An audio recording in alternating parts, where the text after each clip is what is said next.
I've spent decades studying modern military systems from the inside, observing how they are built, how they are deployed, and how they behave when tested in real combat. And if there is one truth that experience teaches you, it is this: military superiority is never permanent. It only exists until someone, somewhere, finds the weakness no one was willing to admit existed. What happened over the Middle East in the last 48 hours is being described in fragments, leaks, and conflicting reports. Official statements remain limited, carefully worded, and strategically silent. But beneath that silence, a single reality is forming across defense analysis communities worldwide. Something fundamental in modern air warfare has just been challenged. The claim that has triggered global attention is this: advanced F-35 fighter jets were lost in an engagement involving a coordinated air defense network using long range missile systems, including what is being referred to as Syad 4 class interceptors. Whether every operational detail is fully confirmed or still under verification is secondary to the larger issue, because the strategic implications alone are already reshaping conversations inside military institutions. For years, the F 35 has represented the peak of fifth generation air dominance. Not just an aircraft, but a complete system: stealth shaping, sensor fusion, networked battlefield awareness, and electronic warfare integration designed to ensure survival in contested airspace. It was built on a central assumption that detection would always come too late, that engagement would always be disadvantageous for the defender, and that air superiority could be maintained through technological advantage alone. That assumption shaped global defense budgets, it influenced alliance structures, it defined procurement strategies for dozens of countries, because the promise was not just performance, it was reliability in uncertainty. But every system built on assumptions eventually meets a stress test. And according to emerging analysis, that stress test did not come from a single breakthrough weapon, but from something far more dangerous in modern warfare: pattern recognition combined with layered defense design. Israeli air operations, like all modern air forces, rely on structured predictability, not because of weakness, but because of necessity. Missions are planned using known corridors, optimized flight paths, altitude profiles, timing synchronization, and electronic support structures that maximize survivability and mission success. In uncontested environments, this predictability is a strength. In contested environments, it becomes a map. And once a map exists, it can be studied. What appears to have happened is not the sudden appearance of a new technology, but the long-term development of a system designed specifically around observed behavior.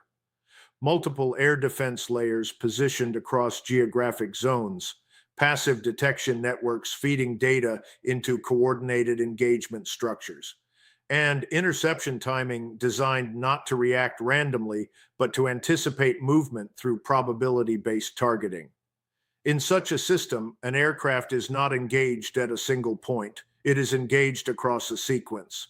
The first layer forces detection uncertainty. The second layer disrupts formation cohesion. The third layer compresses reaction time. And by the time electronic warfare systems fully activate, the engagement environment is already shaped. This is where modern air combat becomes fundamentally different from older doctrines, because electronic warfare, while extremely powerful, is still reactive.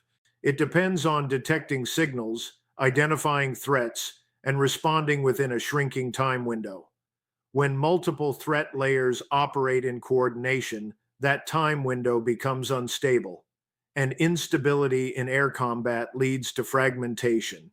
Formation breaks, communication delays increase, decision cycles collapse under pressure. At that point, survivability is no longer about technology alone.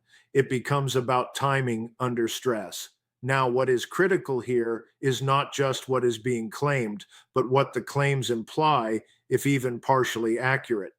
because if fifth-generation stealth platforms can be effectively engaged under certain coordinated conditions, then the entire concept of uncontested air dominance must be reconsidered. And that is not a regional issue, that is a global military issue.